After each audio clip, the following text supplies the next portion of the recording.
உண்மையிலேயே ஒரு நிமிஷம் அண்ணே எனக்கு கொஞ்சம் ஏத்துங்கண்ணே, மானிட்டு இறங்கிட்டே இருக்குண்ணே. கொஞ்சம் ஃபர்ஸ்ட்ல வச்ச மாதிரி வைங்க பாப்போம். Hello orange colour. Hello hello hello hello hello சீ அப்படி விடுங்க. அண்ணே பாடும்போது அதே மாதிரி பேசும்போது உதிரத்தின் உறவோடு என்னை உறவாட விட்ட தாயே, முதிராத மொழியாலே முத்தமிழை நான் பேச முன்னின்று காப்பாய் நீயே, நற்றாயே தமிழ் தாயே என் நாவில் வந்து நடம் புரிவாய் நீயே, எங்கேனும் பிழை இருந்தால் நீ பொறுப்பாய் இங்குதாயே, தமிழுக்கும் தமிழர்களுக்கும் என் சிறந்தாழ்ந்த வணக்கங்களை அன்போடு தெரிவித்து மகிழ்கிறேன். ஆனா உண்மையிலுமே என்ன, நம்ம நெட்டையம்பாளையம் மண்ணில் தான் பண்பாடு மிக்க மனிதர்கள் வாழ்ந்து கொண்டிருக்கிறார்கள் என்பதற்கான சாட்சி. தமிழுக்கு வணக்கம் சொல்லுகிற போது உணர்வோடு கைதட்டிய அத்தனை பெருமக்களின் திருவடிகளுக்கும் அன்பான வணக்கங்களை தெரிவித்து மகிழ்கிறேன். உண்மையிலுமே நடுவர் அவர்களே, எல்லா இனங்களையும் விட நம் வேளாளர் இனத்திற்கு ஒரு தனி பெருமை உண்டு. என்ன தெரியுங்களா? எத்தனையோ மனிதர்கள் அடுத்தவர்களின் மனம் வாடினால் கூட, உயிர் வாடினால் கூட கவலைப்படாத மனிதர்கள் இந்த உலகத்தில் வாழ்ந்து கொண்டிருக்கிற வேளையில், தான் வளர்த்த பயிர் வாடினால் கூட உயிர் வாடுகிற ஒரே இனம் வேளாளர் இனம் அப்படின்னு சொன்னா, அப்படிப்பட்ட பெருமக்கள் அத்தனை பேருக்கு இவ்வளவு ஏங்க, தாங்க வீட்டில் இருக்கிற கூடிய குழந்தைகளை கூட சாமின்னு கொஞ்சுகிற ஒரே தன்மை நம்முடைய மண்ணுக்கு மட்டுமே இருக்கிறது அப்படின்னு சொன்னா, அப்படிப்பட்ட பண்பாட்டு பெருமக்களுக்கு அன்பான வாழ்த்துக்களை சொல்லிட்டு நடுவர் அவர்களே, ஒரு 30 நிமிடங்களுக்கு குறையாம என் தங்கச்சி எதிரணி சரியான வாதம் கைதட்டுங்க. அந்த அவங்களுக்காக உண்மையிலுமே கைதட்டு. எவ்வளவு அழகா அது இன்னைக்கு அந்த பாட்டெல்லாம் ரொம்ப அமர்க்கலமா உண்மையா பாடுவாங்க. அந்த கடைசிய பாடு உங்க இனம் உண்மையா சொல்ற நடுவர் அவர்களே, ஒரு 30 நிமிடங்களுக்கு குறையாம பாடுனாங்கல்ல, பேசினாங்கல்ல. ஆனா எனக்கு ஒரே ஒரு வருத்தம். என்ன வருத்தம்? பெருமைய நம்ம நெட்டையம்பாளைய மக்களுக்கு ஒரு வார்த்தை சொன்னாங்களா? சொல்லலையேப்பா. தேவகோட்டை மகாராஜன்னா யாரு? ஊருக்குள்ள அவருக்கு என்ன பேரு? தேவகோட்டை மகாராஜன்னா யாரு? ஊருக்குள்ள அவருக்கு என்ன பேரு? தேவகோட்டை மகாராஜன்னா யாரு? விழாக்குழு கவனத்திற்கு இது மாதிரி பதறிட்டாங்கன்னா டீ கொடுக்கணும்னு அர்த்தம், வேற ஒண்ணும் கிடையாது. கரும்பு ஜூஸ் தான் வரும். நடுவர் அவர்களே, இப்ப நீங்க அனுமதி கொடுத்தீங்கன்னா உங்க தம்பி உங்க பெருமையை இந்த மக்கள் மன்றத்துல எடுத்து சொல்ல. என்னை பத்தி சொல்றதுக்கு என்கிட்டயா அனுமதி கேட்கணும்? உங்களை பத்தி சொல்றதுக்கு உங்ககிட்ட அனுமதி கேட்டுட்டே சொல்றேனே, தயவு செய்து சொல்லுங்க. என்னை பத்தி கேட்காம என்னைய பத்தி என்னென்னமோலாம் சொல்றாங்கடா. நடுவர் அவர்களே, நம்மளை பத்தி கேட்காம நம்மளை பத்தி தப்பா பேசுறவங்க, குறை சொல்றவங்களை பத்தி கவலையே படாதீங்க, கைதட்டுங்க. உண்மைனா கைதட்டுங்க. குறை சொல்றவங்க குறை சொல்லிட்டே தான் இருப்பாங்க. உங்க வீட்டு பிள்ளையா நான் இந்த மேடையில் ஒரு வார்த்தை சொல்றேன், உண்மைனா கைதட்டுங்க. என்ன தெரியுங்களா? குறைக்காத நாயும் இல்லை, குறை சொல்லாத வாயும் இல்லை. உண்மைனா கைதட்டுங்க. நீங்க குறை சொல்ற வாய ஒரு செங்கல்ல வச்சு அடைச்சா கூட அந்த செங்கக்கல்லு சரியா வேகலைன்னு அதுல ஒரு குறை சொல்லதான் செய்யும். அதனால குறைகளை விட்டுருங்க. இப்ப நான் உங்களை சொல்றேன்னா நீங்க நிமிர்ந்து உட்காருங்க. என் சேர் அப்படிப்பா, இதுக்கு மேல நிமிர முடியாதுப்பா. ஆனா உண்மையிலுமே இந்த சேர்ல நீங்க உட்கார்ந்த அழக பாக்கும்போது பட்டதாரி ஒரு க்ளோஸ் அப் போட்டோ எடுற அண்ணனே, உண்மையிலுமே சொல்றேன், எடுத்து அனுப்புவான் பாரு. அடாடாடா ஸ்டில்ஸ் பாத்தீங்க, அடாடாடா நீங்களே ஸ்டில் ஆகி உட்கார்ந்து நம்மளே ஸ்டன் ஆகி உட்கார்ந்துருவோம். அண்ணே, இந்த சேருக்கும் நீங்க உட்கார்ந்து இருக்கிறதுக்கும் பார்க்கும்போது எப்படி இருக்கு? எப்படி இருக்கு? சொல்ல நெட்டையம்பாளையத்துல குறிப்பா என் தாய் குலங்கள் கைதட்டு. அப்படி சொல்லியா? நல்லா உட்காருங்க. அப்படி சிரிச்ச முகத்தோட போட்டோக்கு போஸ் கொடுத்த மாதிரி அப்படி உட்காருங்க. அந்த கையை மட்டும் இப்படி முன்னாடி வைங்கண்ணே. எப்படி இப்படி வைங்கண்ணே. என்ன இப்படிண்ணே? அப்படி வாங்குற மாதிரி இல்ல. சத்தியமா பாருங்க, நிறமாச கர்ப்பிணிக்கு வளகாப்பு சுத்துற மாதிரியே உட்கார்ந்து இருக்காரு. கைதட்டுங்க. ஒருவேளை அந்த சேர் தானோ என்னமோ இந்த சேர் உட்கார்ந்துல இருந்து கை நமனமனு அரிக்குது. உண்மையிலே இந்த வளகாப்பு பண்றாங்க பாரு, அதுதான் ஆண்களுக்கு துரோகம் செய்யற ஒரு விழா. சொல்றீங்க அந்த வளகாப்பு பண்ணும்போது 10 வகையில சாதம் படைச்சு வச்சு, தயிர் சாதம், தக்காளி சாதம், லெமன் சாதம், புளி சாதம் எல்லாம் படைச்சு வச்சு, அந்த பொண்ணு கை நிறைய வளையெல்லாம் போட்டு விட்டு, அந்த பொண்ணு கண்ணத்துல சந்தன குங்குமம்லாம் தடவி, அந்த பொண்ணு கையில 100 ரூபா 50 ரூபா காசு வச்சு கொடுக்குறாங்களே, அதுக்கு காரணமான புருஷங்காரன் ஓரத்துல நிக்கிறான், அவனுக்கு 10 ரூபா காசு கொடுத்துருக்கான. அது வரைக்கும் சபாசா மாப்பிள்ள உன்னாலதான்டா காரியமானது, இந்த ஒரு 70 ரூபா கட்டி சாப்பிட்டு அனுப்பலாம்ல, வர்றே ஒரு முறை சாப்பிட்டு போறான், அவன் பரதேசி மாதிரியே உட்காந்துருக்கிறான். நடுவர் அவர்களே, உண்மையிலுமே சொல்றேன், இந்த மக்கள் உங்க வார்த்தையை சொல்லுகிற போது இன்னும் சந்தோஷப்படுவாங்க. ஏன்னா பல பேர் இன்னும் இவர் சார நம்ம யூடியூப்ல பார்த்திருக்கோம் அப்படிங்கறத மட்டும்தான் தெரிஞ்சிருக்காங்க. இன்னொரு செய்தி சொல்றேன், நம்ம நெட்டையம்பாளைய மக்கள், குறிப்பா இளம் தலைமுறையினருக்கு, நீங்க விஜய் டிவில கலக்க போவது யாருன்னு ஒரு நிகழ்ச்சி வருது, பார்த்திருப்பீங்க. அப்பதான் சீசன் 10 முடிஞ்சது. ஆனா கொஞ்சம் இறங்குதுன்னு, கொஞ்சம் இறங்குது, கொஞ்சம் ஏத்துங்க தயவு. ஒரு காலத்துல சன் டிவில அசத்த போவது யாருன்னு ஒரு நிகழ்ச்சி வந்தது, அதையும் பார்த்திருப்பீங்க. அதுல எல்லாம் யார் யாரோ நகைச்சுவையாளர்கள் சொல்லுகிற நகைச்சுவைகளை கேட்டிருப்பீங்க. சொல்லுகிற நகைச்சுவையாளர்கள் தான், காமெடியன் தான் யார் யாரோ. ஆனால் சொல்லுகிற நகைச்சுவைக்கெல்லாம் சொந்தக்காரர் கிரியேட்டர் யாருன்னு கேட்டா எங்கள் அன்பு அண்ணன் தேவகோட்டை மகாராஜன் சொன்னா, உண்மையிலே ஒரு டிவியில ஒரு ஜோக் எழுதி கொடுத்தா எனக்கு 500 ரூபா கொடுப்பாங்க. சரி, அதை அவங்க பேசி 50,000 ரூபாய் சம்பாரிச்சிட்டு கார்ல சுத்துறானுவோ. நான் அப்ப 500 ரூபா வாங்கிட்டு பஸ் ஸ்டாண்டா பை தூக்கிட்டு தான் சுத்திக்கிட்டுறேன். நீங்க உண்மையிலுமே அவங்க எல்லாம் ஏற்றமாக இருக்கிறார்கள், உயரத்துல இருக்காங்க, நீங்க இன்னும் எளிமையாவே இருக்கங்கிறீங்க. நெட்டையம்பாளையத்துல நான் சொல்றேன் நடுவர் அவர்களே, சில தாய்க்குளங்கள் சகோதரர்கள் எல்லாம் கீழே உட்கார்ந்து இருக்காங்க மண் தரையில. இதை வச்சே நான் சொல்றேன், புத்தர்னு ஒரு ஞானி இருந்தார்லனே, அவர் அப்படி தரையில உட்கார்ந்து இருந்தாரா. அந்த வழியா போன ஒருத்தன் கேட்டானா, என்ன சாமி நீங்க எவ்வளவு பெரிய ஆளு, நீங்க போய் தரையில உட்கார்ந்து இருக்கலாமான்னு கேட்ட போது புத்தன் சிரித்து கொண்டே சொன்ன வார்த்தை உங்கள் வாழ்க்கைக்கும் பொருந்து நடுவர் அவர்கள். என்ன வார்த்தை தெரியுமா சொன்னா? தரையில் அமர்ந்திருப்பவன் ஒருபோதும் தவறி விழுவதற்கு வாய்ப்பே இல்லைன்னா. அப்படிப்பட்ட எளிமையும் நமக்கு ஏற்றம்தான் நடுவர் அவர்களே. என்னென்ன பிரச்சனை? இந்த சமூக ஊடகங்களால் குடும்பமும் சமூகமும் சீர்படுகிறதா சீரழிகிறதா? அவ்வளவுதான். பாட்டு பாடினாங்களே அண்ணே, ஒரு திருவிழாவுக்கு ஒரு பாட்டு வச்சாங்க, ஒரு திருவிழாவுக்கு ஒரு பாட்டு வச்சாங்க. நான் கேட்கிறேன் நடுவர் அவர்களே, இந்த நாடோடிகள் ஒரு படம், தம்பி கூட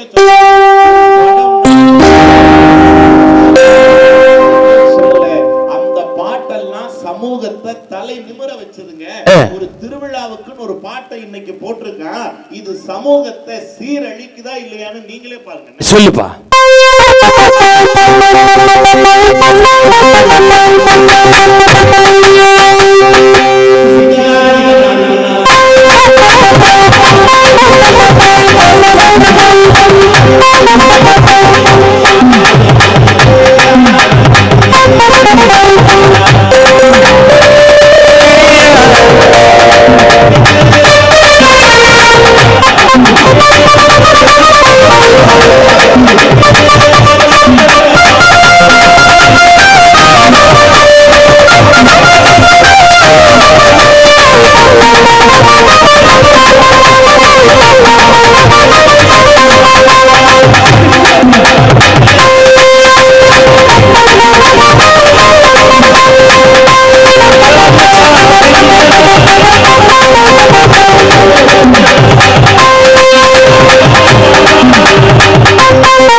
பொண்ணு எல்லாம் அத்தை பொண்ணுதான், மத்த பொண்ணு எல்லாம் எங்க மாமன் பொண்ணுதான். வெக்கமே இல்லாம காசுக்காக இப்படி கன்றாவித்தனமாக எழுதுகிற கவிஞர்கள் வாழுகிற சமூக ஊடகங்களால் இந்த சமூகம் எப்படி நடுவர் அவர்களே சீர்படும்? எப்படி சீர்படும்? அதுதான் எங்கள் கேள்வி, நியாயமான கேள்வி. சொல்றேன் நடுவர் அவர்களே, உலகத்திலேயே ஒரு பெண்ணுக்கு, திருமணமான பெண்ணுக்கு அடையாளமாக இருப்பது எதுன்னு? தொங்குவது தாலி. தொங்குவது தாலி. நான் கேட்கிறேன், இப்ப கூட பாருங்க, பொங்காளியம்மன் கோவில்ல திருவிழாவுக்கோ சாதாரண கோயிலுக்கு வெள்ளிக்கிழமை பூஜைக்கு போனா கூட யாருக்கும் தெரியாம அந்த கணவன் கட்டிய தாலியை எடுத்து அப்படி அந்த மஞ்சள் குங்குமத்தை வச்சு கண்ணில் ஒத்திக் கொள்வதுதானே நம் குடும்பத்து பெண்களினுடைய வழக்கம். கண்டிப்பா. உண்மையா நான் கேட்கிறேன் நடுவர் அவர்களே, சென்னைக்கு நிகழ்ச்சி கூட்டிங்கல்ல, சென்னை நிகழ்ச்சிக்கு வந்தோம், நானும் மஞ்சுநாதனும், வாங்க மெரினாவுல வாக்கிங் போவோம் கூப்பிட்டான். முதல் வருஷம் நாங்க 2 பேரும் போனோம். அப்படி என்ன வாக்கிங் கூப்பிட்டான். சரி, நான் வள்ளின்னு என்ன இவன் கேட்கல, மண் நம்மளுக்கு சரியா வராதுறான்னு, மண்ணுக்கு நம்மளுக்கு ஆகாதுறான்னு, நமக்கு ஆகாது. வாக்கிங் போறோம் போய் காலை உள்ள விட்டவன் மாட்டிக்கிட்டான். உண்மை என்ன, அப்படி வாக்கிங் போலான்னு போய் உட்கார்ந்து இருக்கோம், அந்த வழியா ஒரு அம்மா போகுது, கழுத்துல தாலி இல்லன்னு. கல்யாணம் ஆன அம்மா குழந்தையோட வருது, ஆனா கழுத்துல தாலிங்கன்னு கொஞ்சம் மனசு கேட்காம தம்பி கேட்டா, ஏமா கல்யாணம் ஆன நீங்க கழுத்துல தாலி இருக்க வேண்டிய இடத்துல செல்போன் தொங்குது, தாலி எங்கன்னா அந்த மகராசி சொன்னா அதை வித்துதான் தம்பி இதை வாங்கி மாட்டிருக்கேன். நல்ல புண்ணியவதி. உங்க வீட்டுக்கார் எங்கம்மான்னா அவரு ரீசார்ஜ் பண்றாரு தம்பின்னா. நான் கேட்கிற நடுவர் அவர்களே, இந்த சமூக வலைதளத்தால இந்த செல்போனால மகிழ்ச்சியா? அந்த காலத்துல நம் வீட்டு பெண்கள் குலசாமியின் கண்களாக இருந்த அந்த பெண்களுக்கு எப்படி இருந்தாங்கன்னு பாட்டு கொடுத்தானே, உடனே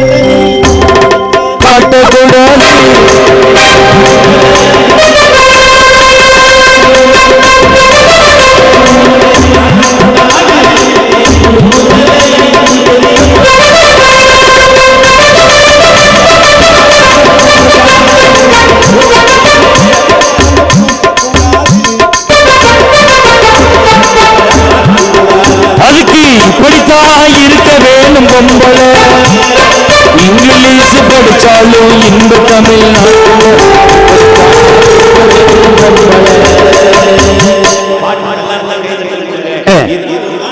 பாடமாவே கொடுத்தாங்க. உண்மை. ஆனா இன்னைக்கு அந்த மாதிரியான வாழ்க்கை முறை இந்த செல்போன் சமூக ஊடகங்களால இருக்கிறதா என்பதுதான் எங்களுடைய கேள்வி நடுவர் அவர்களே. நிறைய சின்ன குழந்தைங்க உட்கார்ந்து இருக்காங்க. 2 மாசத்துக்கு முன்னாடி எங்க தலைமை ஆசிரியர் வீட்டிலேயே நடந்துச்சுங்க. 1.25 கோடி ரூபாய் போட்டு வீடு கட்டிருக்காங்க. எவ்வளவு கோடின்னு? 1.25 கோடி. வாங்க எல்லாரும் வாங்கன்னு அழைச்சாரு. போனோம், எல்லாரும் சுத்தி காட்டுன. இதுதான் ஹால், இதுதான் பெட்ரூம், இதுதான் பூஜை ரூம், இதுதான் டைனிங் ரூம்னு காட்டினாரு. வாய வச்சு சும்மா இருக்க கூடாதானே. இந்த ஹால் பகுதியை பாக்குற வெறுமையா இருந்தது. ஏங்க 1.25 கோடி ரூபாய் போட்டு வீடு கட்டி இருக்கீங்க, ஒரு 40,000 ரூபாய் 50,000 ரூபாய்க்கு ஒரு 43 இன்ச் எல்இடி டிவி வாங்கி மாட்டி இருக்க கூடாதான்னு கேட்டேன். Correct sir. அந்த மனுஷன் சொன்ன வார்த்தை என்ன தெரியுங்களா? என்ன சொன்னார்? மூத்த மகன் +2 படிக்கிறான், சின்ன மகன் 10th படிக்கிறான். எங்க டிவி வாங்கி வீட்டுல வச்சா 2 பேருடைய படிப்பும் பாழாகி போயிடுமோங்கறக்காக டிவியே வாங்கி வைக்கலன்னாரு.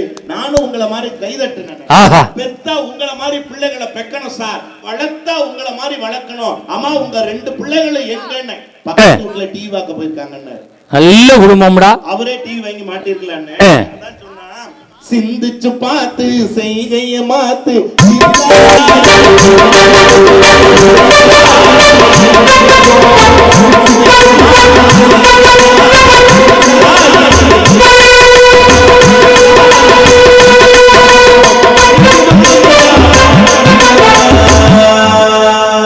தெரிஞ்சு தெரியா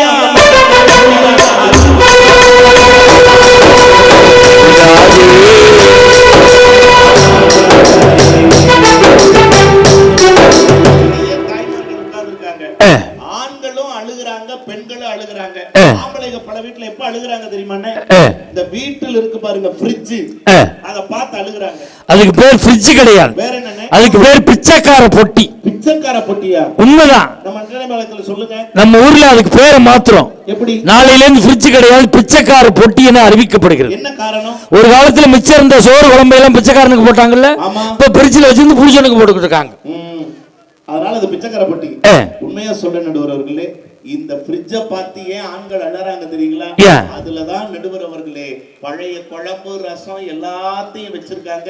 நீங்க நம்பவே மாட்டீங்க, எல்லா சங்க இலக்கிய சாம்பார் புறநானூறு புளிக்குழம்பெல்லாம் அதுலதான் பதுங்கி கிடக்குதுன்னா அவ்வளவு கொடுமை தெரியுமானே. ஆனா பெண்கள் உன்னை பார்த்து அழுகுறாங்க. எதை பார்த்து தெரியுங்களா? இந்த சீரியலை பார்த்து. தயவு செய்து சீரியல் பாருங்க, பார்க்க வேண்டாம்னு சொல்லல. அங்க அழுதா தயவு செய்து நீங்களும் அழாதீங்க, அதுதான் பிரச்சனை. அங்க ஒரு நடிகை, நான் உண்மையா சொல்றேன், எல்லாருமே ஊடகத்துறையில இருந்து தான் வரோம். எல்லாரும் ஊடகத்துறையில இருந்து தான் வரோம். சீரியல்ல ஒரு நடிகை ஒரு நாள் அழுவதற்கு அவங்க கால் ஷீட்டுக்கு 1.5 லட்சம் ரூபாய் சம்பளம் வாங்கிட்டு அழுகுறாங்க.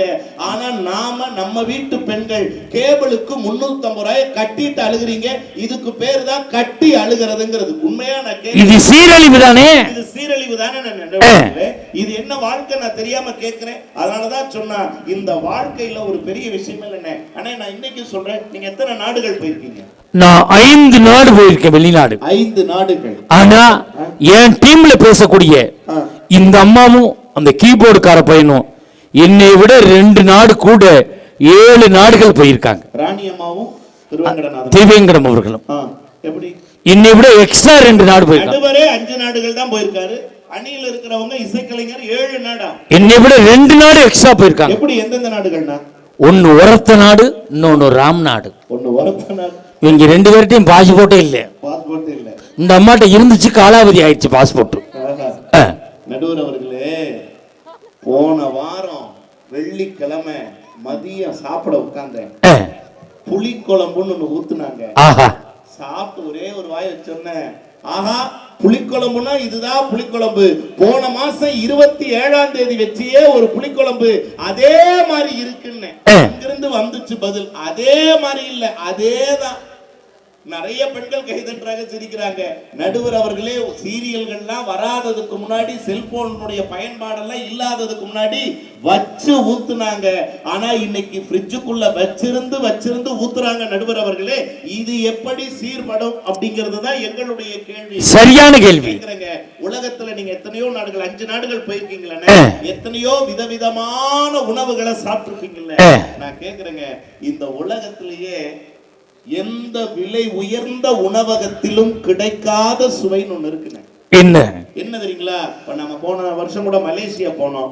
எங்க அணி போகும்போது அங்க இருக்கக்கூடிய தமிழ் மக்கள் இந்த மாதிரி பெரிய மேடை அளவுக்கு சாப்பாட்டு மேஜையை போட்டு அதுல பல வகையான உணவுகள், இது ஆசிய உணவுகள், ஐரோப்பிய உணவுகள்னு பல நாட்டு உணவுகளை வச்சிருந்தாங்க. அங்கேயும் போய் நடுவர் என்ன கேட்டாரு தெரியுங்களா? நீராகாரம் இருக்கான்னு கேட்டாரு. என்ன காரணம் என்ன தெரியுங்களா? எவ்வளவுதான் இருந்தாலும் கிடைக்குதுன்னு திங்க முடியும்டா தம்பி, நமக்கு என்ன தேவையோ அதை மட்டும்தான் சாப்பிடணும். நான் கைதட்டல் கொடுங்க, உண்மையிலுமே சொல்றேன், அப்படி இருந்தானே. ஆனா இன்னைக்கு நான் சொல்றேன், எந்த உலகத்திலும் எந்த இடத்துக்கு போனாலும் கிடைக்கவே கிடைக்காத ஒரு சுவை இருக்குன்னு, ஸ்டார் ஹோட்டலையும் கிடைக்காத அந்த சுவை எது தெரியுங்களா? நம்ம பெத்தெடுத்த தாயினுடைய கையால பழைய சொத்தை ஒரு உருண்டை வாங்கி சாப்பிடுவோம் பாருங்க, அதனுடைய சுவை எந்த ஹோட்டல்லையும் கிடைக்காதுங்க.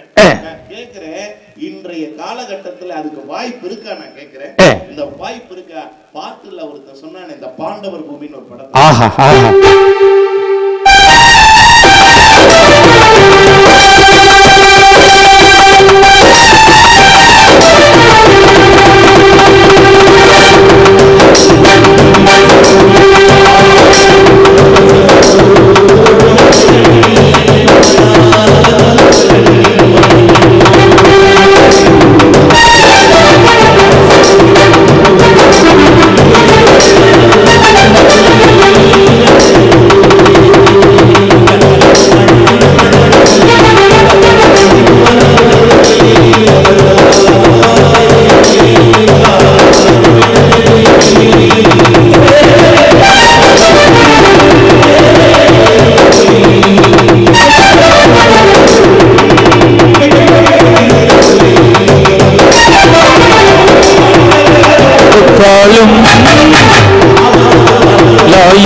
ஒரு கல்யாண வீட்டுல நம்ம கொங்கு சமூகமா இருக்கட்டும், எந்த சமூகமா வேணாலும் இருக்கட்டும், கல்யாண வீடுன்னு ஒரு 30 வருஷம் 15 வருஷத்துக்கு முன்னாடி உறவுகள்லாம் கூடுனா என்னென்ன செய்வாங்க? என்ன செய்வாங்க? மாமே, மச்சான், அங்காளி, பங்காளி, சித்தப்பா, தம்பின்னு எல்லாம் முகம் பார்த்து பேசுவாங்க. ஆனா இன்னைக்கு பேசுறாங்களா? ஒரு கல்யாண வீட்டுல வந்தா கூட நான் வந்துட்டேங்கிற ஒரு அட்டெண்டன்ஸ் போடுறாங்க. அதுதானே நடக்குது. வந்த உடனே செல் எடுத்து உட்கார்ந்துக்கிறாங்க. பந்தியில வந்தாலும் செல்லு, பந்திக்கு விட்டு வெளியில போனாலும் செல்லு, கைய கழுவும் போதும் செல்லு, வெளியில செல்லும் போதும் செல்லுன்னா, நான் சொல்றேன், செல்லுக்கு தருகிற முக்கியத்துவத்தை மூத்தோர்களின் சொல்லுக்கு தந்தாதான் நம்ம வாழ்க்கை உருப்படுங்கிறதுக்காகத்தான் இந்த நேரத்தில் இதை சொல்லிட்டு இருக்கேன். நடுவர் அவர்களே, நான் ஏன் இதை சொல்றேன்னா, இன்னும் ஒரு படி மேலேயே சொல்லலாம். என்ன தெரியுமா?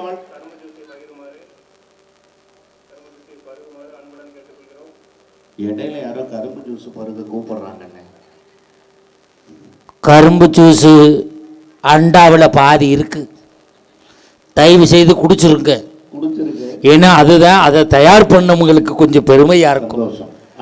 என்ன தயார் பண்ண பொருளை நீங்க இங்கே குடிச்சீங்கன்னா கரும்பு ஜூஸை அது வீட்டுக்கு கொண்டு போக வேண்டியதில்லை, இடையிலே நீங்க அதை டெலிவரி பண்ணிட்டும் போயிடலாம். அதனால கரும்பு ஜூஸ் சாப்பிடுங்க. போதுமா விளம்பரம்? நடுவர் அவர்களே, நான் இப்ப சொல்றேன், ஒரு கல்யாணம் பண்ணணும்னா எவ்வளவு செலவாகும்? கல்யாணம் பண்ணணும்னா ஒரு 15 லட்சம் ரூபாய் செலவாகும். 15 லட்சம். ஒரு 2 நாளைக்கு முன்னாடி எங்க வீட்டுக்கு பக்கத்துல ஒரு பெரியவரை பார்த்தேன், ரொம்ப தெரிஞ்சவர் தான். அப்படியே தலை குனிஞ்சு அப்படியே வந்துகிட்டு இருந்தாரு. என்ன ஐயா ஒரு மாதிரியா வரீங்களே என்ன அப்படின்னு. பொண்ணுக்கு கல்யாணம் ஆயிடுச்சு அப்படின்னாரு. பொண்ணுக்கு கல்யாணம் ஆயிடுச்சா, என்ன கூப்பிடவே இல்ல, அவ என்னையே கூப்பிடல தம்பின்னாரு. நல்ல குடும்பம்டா. நான் கேட்டேன் உடனே எவ்வளவு செலவாச்சியான்னு. 16,500 ரூபாய் ஆச்சுன்னு. 16,500ல கல்யாணமா? நான் கேட்டேன் அண்ணன் சொன்ன மாதிரி மாலை செலவு, மண்டப செலவு, ஐயர் செலவு, மறுவீட்டு செலவு, விருந்து செலவுன்னு எல்லாம் பார்த்து பார்த்து செஞ்சா கூட ஒரு 5-6 லட்சமாவது ஆகுமே. ஆனா நீங்க எப்படி 16,500ல பிள்ளைக்கு கல்யாணம் முடிஞ்சதுன்னு சொன்னீங்க? என்ன அவர் ஒரே வார்த்தை சொன்னாருன்னு, ஒரே ஒரு செல்போன் வாங்கி கொடுத்த தம்பி அவ வாழ்க்கையை அவளே முடிச்சுட்டான்னு சொல்றேன். இங்க எத்தனையோ பெரியவங்க இருக்கீங்க. ஒரு பெண்ணை இப்படி பறிகொடுத்த ஒரு தகப்பன் கண்ணீரோடு கவிதை எழுதுவதை போல ஒரு கவிஞன் எழுதினான். செல்லும் கொடுத்து செல்லமும் கொடுத்து வளர்த்த மகள் இப்பொழுது தொடர்பு எல்லைக்கு அப்பால் இருக்கிறாள் என்று ஒரு தகப்பன் எழுதுறான்னு சொன்னா. அதனாலதான் கண்ணதாசன் சொன்னா, நடுவர் அவர்களே, தென்னைய பெத்தாய்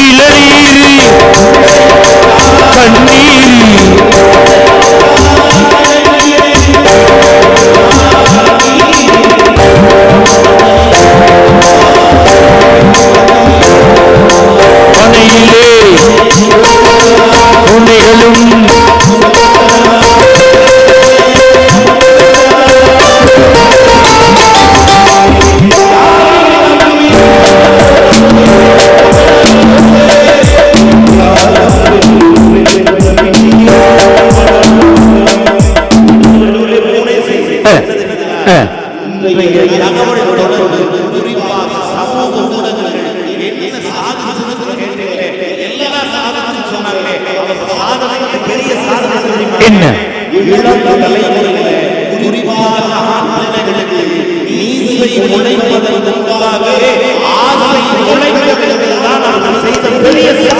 உண்மை.